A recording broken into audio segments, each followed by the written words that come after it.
Welcome to part 2 of the brain's inner workings. Here we explore the neurobiological basis of higher brain function. Previously, we examined how individual brain cells communicate through specialized connections called synapses. Now we can begin the fascinating look into how groups of neurons work together.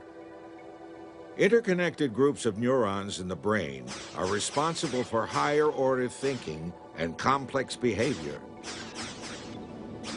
Through investigating the brain on the chemical, functional, and anatomical level, scientists unraveled the vast power of the brain in health as well as disease.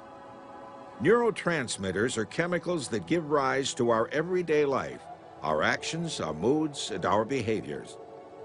The chemicals pass from neuron to neuron via synapses.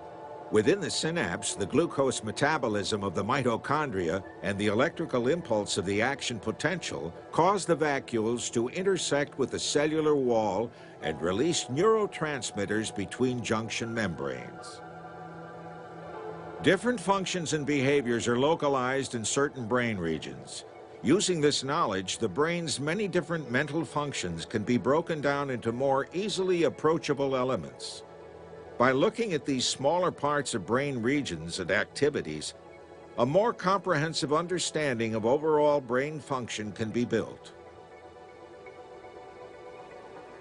For example, the circuits involved in vision receive information from the retina. After initial processing, these circuits analyze information in different streams so that there's one stream of information describing what the visual object is, and another stream is concerned with where the object is in space. Once function is understood in the less complicated elements of brain organization, then this information can be reassembled to help understand the workings of the whole brain. Laboratory rats guide researchers to form a better understanding of complicated brain processes. For example, studying the rat within a maze helps uncover general principles about learning that can be applied to many species, including humans. Rats are good at remembering where things are and how to get them. Here the rat has learned how to find a tasty treat each time he walks around the triangular maze. But there's a catch. He has to turn in the maze in the opposite direction from the last try in order to get his treat. First left, then right, then left, then right. Using sophisticated techniques, it's possible to listen to the sounds of groups of brain cells firing before the rat makes his left-right decisions. Listen how the neurons fire very quickly just before he makes his turns. That is the sound of his brain cells remembering where the treat is and where to get it. The lessons learned from the rat can be used to understand a similar process in the human brain. To do that, scientists can use technologies developed in recent decades such as functional magnetic resonance imaging, or fMRI. This allows the imaging of functional activity in the living brain.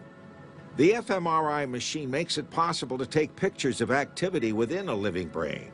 This is not a picture of the neurons or pathways, but instead it's an image of the activity occurring among those neurons and pathways. This is an indirect approach as it uses a marker for neuronal firing. In this case, it detects blood flow and blood oxygenation to provide maps of brain activity. We can see the localized increases in blood flow as the brain capillaries expand in size.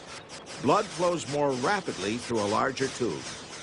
This increase can be used to map brain activity in response to specific tasks and stimuli, like remembering. As with all other organs, the brain is subject to malfunction. Complex problems like understanding depression and schizophrenia can now be addressed using these and other techniques. Here's an example of the kind of information we get when comparing the brains of normal and mentally ill people. The image on the left is from a normal subject. On the right is a schizophrenia patient, where we can see the vast differences in the amount and location of brain activity. Clearly, several systems, including higher cognitive processes, hearing and movement, are impacted in this disease. Imaging provides a way to identify how the brain processes information differently in schizophrenia. As scientists are learning more about brain circuitry, they are learning more about which circuits are involved with specific tasks. This makes it possible to compare brain regions in healthy people and people with mental illnesses. However, mental disorders are very complicated and still not well understood. These disorders affect our most complex brain processes, like thinking, mood, and behavior. There are several factors that contribute to mental illnesses, including environmental conditions, social events, genetics, and large chemical imbalances.